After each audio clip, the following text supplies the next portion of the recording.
What impact did Clovis's conversion have on Europe's history?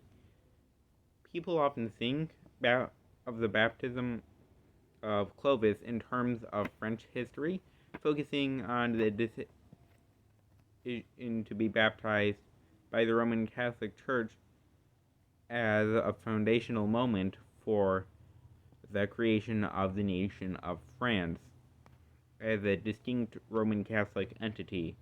But it was more than just the foundation of France, because the baptism of Clovis represents the moment the Roman Catholic Christianity finally triumphed over its competitors. This is because of the first mass conversion to Catholic Christianity of barbarians. It gave Roman Catholic Christians who had been under attack a powerful ally, and it helped establish European political uh, European political counterweight to the Byzantine Empire. Firstly, it was the first mass conversion to Catholic Christianity by barbarians instead of Arian Christianity, which is um, a heresy. At around it was at around the end of the Western Roman Empire. By convention, the Western Roman Empire is said to have ended on September 4th, 476, when Odoacer killed Romulus Augustulus and became the ruler of Italia. Um, but the rest of the empire remained under the remaining other emperors, and there were rum states, which were like little independent kingdoms that came from the rubble left of Rome. The Ostrogoths came from the ruins of the Western Roman Empire. Zeno had been the other emperor at the time, and eventually the Ostrogoths came to an agreement with him. But there was still unrest. Odoacer, the king of the Ostrogoths, that fought the king of the Goths, and later he was murdered by Soissons, one of the Rum kingdoms. No, Soissons, and he was later murdered. Soissons was one of the Rum kingdoms that emerged. It began when the Emperor Majorian, who lived from 457 to who ruled from 457 to 461, was appointed. When Majorian appointed Aetius as the magister, and he was a Roman Gaul. In 461,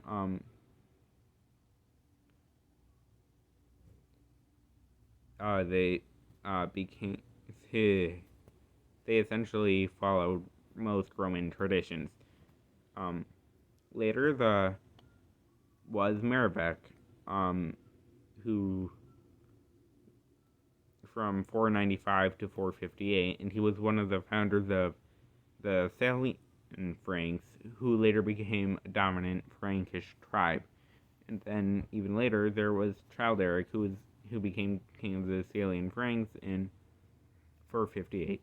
In 468, he became a federati, which was essentially a barbarian tribe fighting for the Roman Empire.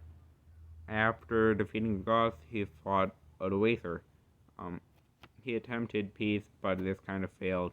He also had a complicated love life. During his 8 years, after an 8 years of exile, he brought home Business's wife. Business had been the king of where he had been exiled to. He brought his wife Basnia with him. According to Gregory of Tours, she took the initiative to propose with him, saying, quote, "I want to have the most powerful man in the world, even if I have to cross the ocean for him," unquote. They married and had 4 kids. Their first son was 15 when he died, and Clovis succeeded his father. They eventually turned against the Roman commanders. The king of the Burgundians at this point, Gundobad, wanted to get rid of his competition. So Clovis sent people to find people out to find a wife for him. They found Clotilde, who was one of the possible competitions for the throne, according to Gundobad. And she was forced to make the best of a bad situation, and so she insisted when she had a child that he would be baptized. Clovis went, but despite the church's efforts, he was still unimpressed, and when his son died, he blamed Christianity. But he converted when he was helped by God during battle, and he was baptized with his army and was Trinitarian. Second, he gave this new power gave the Roman Catholic Christians a powerful ally. There had been chaos in Gaul and most barbarians had converted to Arianism. Arians dominated the barbarian Christian scene, but with Clovis this began changing. Suddenly, there was hope for Orthodox believers. Although Nicaea had tried to get it sorted out, because Constantine was baptized by an Arian, it didn't really work, so Clovis wanted to fix this. Quote, I take it very hard that these Arians hold part of the Gauls. Let